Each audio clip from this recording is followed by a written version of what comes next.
इस वीडियो में हम 9th बी एक्सरसाइज के नेक्स्ट क्वेश्चन नंबर 14 करने वाले हैं, जो मैं कराऊंगा प्रॉपर एक्सप्लेनेशन के साथ और प्रॉपर वे में। Ladies and gentleman, good morning, this is Rizan. चलिए शुरू करते हैं। P Q R S is a parallelogram. भाई P Q R S parallelogram है, मतलब डायग्राम गिवन नहीं है, हमें टाइम खुद बनाना है, तो ध्यान से करना है। P Q R S is a parallelogram. देखो मैं बनाता हूँ P Q R S parallelogram, पता नहीं कैसे बनते हैं।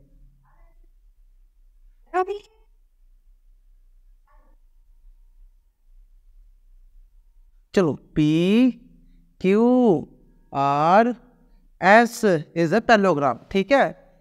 L and M are point on P Q and R S. P Q के ऊपर एल पॉइंट रिस्पेक्टिव में, पहला पहला दूसरा पी क्यू के ऊपर एल, पी क्यू के ऊपर क्या एक एल पॉइंट होना चाहिए, एल पॉइंट आ गया। और एम किसके ऊपर, एस आर के ऊपर क्या होना चाहिए एम पॉइंट होना चाहिए, तो एम आ गया respectively.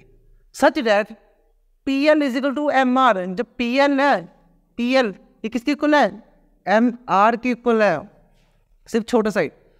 Show that L M bisect Q S each other, ठीक है, ये हमें बाइसेक्ट करना है।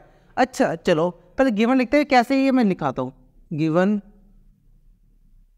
क्या है, given P Q R S क्या इज पैलोग्राम, ठीक है। ये पैलोग्राम प्रॉपर्टी आपको पता होनी चाहिए, क्योंकि आप 9th में हो तो आपको पता होना चाहिए पैलोग्राम प्रॉपर्टी क्या होती है। यहाँ पर डिस्कस नहीं करेंगे, ठीक है।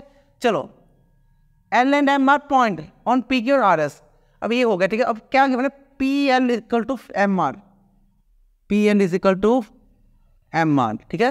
पी एल किसके इक्वल है, एम आर के इक्वल है। अच्छा अब हम जरा प्रूव क्या करना है, शो डैट प्रूव डैट, एक ही मतलब होता है। चलो प्रूव डैट,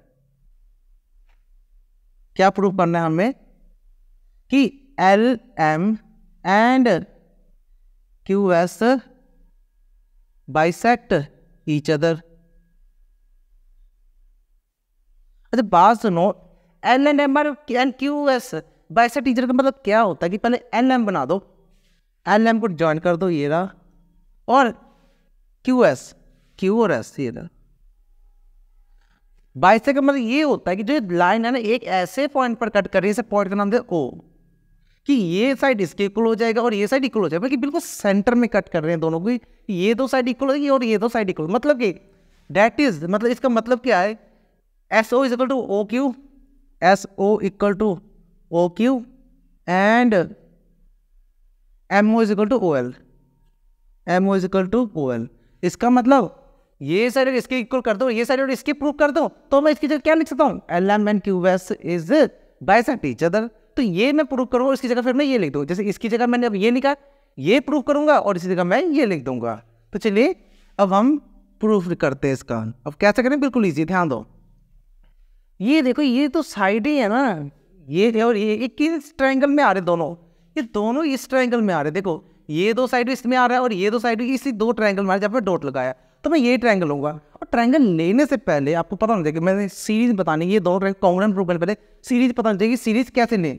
देखो सबसे मेन बात क्या करना है आपने, कि ये और ये साइड इक्वल है, ये दो साइड इक्वल के साथ कौन टच कर रहा है, ये पॉइंट कर रहा है और ये पॉइंट कर रहा है। इसके बाद लगे जो इक्वल साइड के साथ जो पॉइंट टच कर रहा है वो एम है और ये एल है, तो इक्वल साइड जो है उसके साथ टच एम और एल कर रहा है। इससे कहाँ की तरफ जाना है, सेंटर की तरफ, बीच की तरफ। इससे कहाँ जाना है, बीच की तरफ। बस L O Q M O S, लो पहले नीचे ले तो ऊपर एक ही बात है, L O Q triangle L O Q and triangle M O S, L O Q M O S, लो लीनियर ट्राइंगल।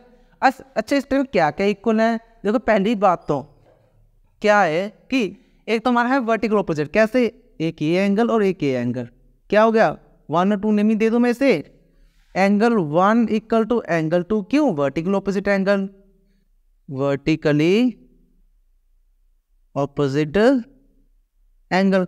आपको पता वर्टिकल ऑपोजिट क्या एंगल पता है, क्रॉस करते हैं इसके ऑपोजिट एंगल क्या होते हैं, इक्वल होते हैं, स्ट्रेट होना चाहिए दोनों लाइन, उसे कहते हैं हम वर्टिकली ऑपोजिट एंगल। देखो वैसे ही इसके इक्वल है, ये प्रॉपर्टी है, ठीक है। और दूसरे नंबर में क्या इक्वल है कि हमें ये दो साइड इक्वल है, ये वाला नहीं इक्वल, पर आपको पता है पैरेललोग्राम में ऑपोजिट साइड क्या होती है, इक्वल होती हैं। तो लिख सकता हूँ पहले P Q is equal to S R, क्यों लिखा, क्योंकि पैरेललोग्राम में ऑपोजिट साइड क्या था इक्वल, तो मैंने पैरेललोग्राम लिखा ही होता है पी की और पैरेललोग्राम, बस इसका मतलब पता है कि हमारी प्रॉपर्टी क्या होती है। तो मैं सीधा लिखूंगा गिवन, क्या लिखूंगा मैं इक्वेशन 1 देकर क्या लिखूंगा मैं गिवन। अच्छा गिवन क्यों, पैरेललोग्राम का मतलब पता ही, पहले ऑपोजिट जो साइड होती है वो होती है इक्वल, तो वो इसके अंदर ही आ जाता है, तो आप सीधा ये लिख दो चल जाएगा, प्रॉपर बार बार नहीं लिखने की जरूरत नहीं है। अच्छा और क्या इक्वल है, P L is equal to M R, P L is equal to M R, इस इक्वेशन 2 दे, क्यों ये भी हमें क्या है गिवन है। अच्छा एक बात सुनो, क्या अगर मैं पूरे पी क्यू में से पी एल माइनस कर दो, ये पूरे पी क्यू में से या पी एल में कर दो माइनस कर दो काट दो, तो क्या बचा मेरे पास एल क्यू, क्या बचा मेरा एल क्यू, तो एल क्यू इसी में तो आ रहा है, तो मैं कर दो सब्ट्रैक्ट कर दो 1 से 2, सब्ट्रैक्ट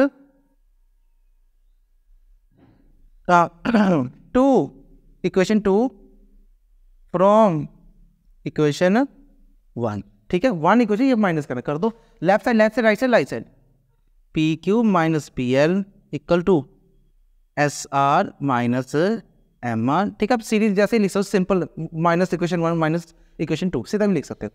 पी क्यू में से पी एल माइनस कर क्या बना एल क्यू,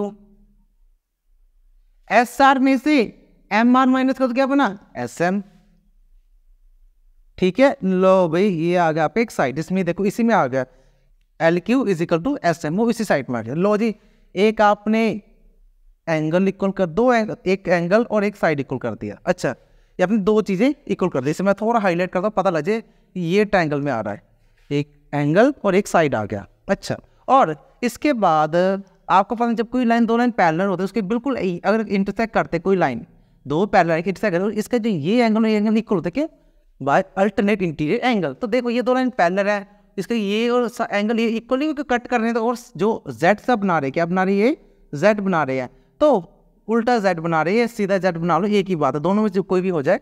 तो ये क्या है इक्वल नहीं है, जिसको इक्वेशन 3 इसको 4 नाम दे दूं, angle 3 is equal to angle 4, क्यों अल्टरनेट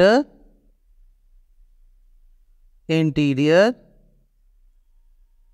एंगल, अल्टरनेट एंगल। लो ये भी हमें इक्वल कर दे, देखो दो एंगल और एक साइड, देखो कौन कौन सा एंगल है ये एंगल और ये side, side angle angle side, जैसे मर्जी करो बाय एंगल साइड रूल लिख सकते triangle LOQ is congruent to triangle MOS। अच्छा ये दो ट्रायंगल क्या है कॉन्ग्रुएंट प्रूफ, अच्छा कॉन्ग्रुएंट प्रूफ हो जाए तो मैंने देखना जो SO इक्वल टू OQ है, इसमें दोनों में है, देखो सीरीज है SO फर्स्ट लास्ट और सेकंड लास्ट, OQ हाँ क्यू OQ है क्यू, वो एक ही बात है, ये भी हाँ ये बिल्कुल सीरीज में है। लो हम बाय CPCT लिख सकता हूं कि SO इक्वल टू OQ, बताओ कोई प्रॉब्लम है। लो हो गया। इसके बाद मैं ये भी चेक करूँ दोनों होंगे तभी कि देखो MO कहाँ पर है M और फर्स्ट और सेकंड, और इसमें OL LOE की बात, हाँ फर्स्ट और सेकंड दोनों सेम सीरीज बने, हाँ लिख सकता हूँ MO is equal to OL and MO is equal to OL। By simplicity में ये दोनों चीज लिख सकता हूँ, हाँ लिख सकता हूँ। तो मैं अगर ये लिख सकता हूँ कि ये और ये बाय सिंपलिसिटी प्रूव कर दिया मैंने, तो लिख सकता हूँ that is LM and QS bisect each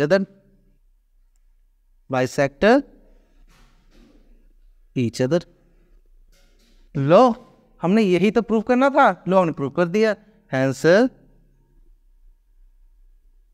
prove. बताओ कोई प्रॉब्लम है। लो आपका सम हो गया प्रॉपर वे में और हो गया सम प्रूव, बिल्कुल इजी था। तो बस ऐसे स्टेप बाय स्टेप करना, आप धीरे धीरे आपका सब हो जाएगा। बहुत इजी है, देखने में थोड़ा टफ लगता है बिल्कुल इजी, स्ट्रेट में थोड़ा समझना पड़ेगा।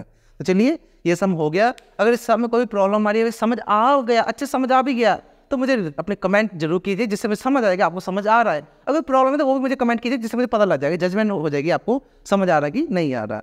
ठीक है, तो चलिए बाकी इस चैप्टर की पूरी जितनी वीडियो है, सॉरी चैप्टर के जितने भी क्वेश्चन है सभी प्रॉपर यहाँ पर प्लेलिस्ट में आपको मिल जाए, क्लिक करोगे सभी सीरीज वाइज एक साथ मिल जाएंगे, कहीं भी इधर उधर घूमने की जरूरत नहीं पड़ेगी। तो चलिए मिलते हैं हम अगले क्वेश्चन में।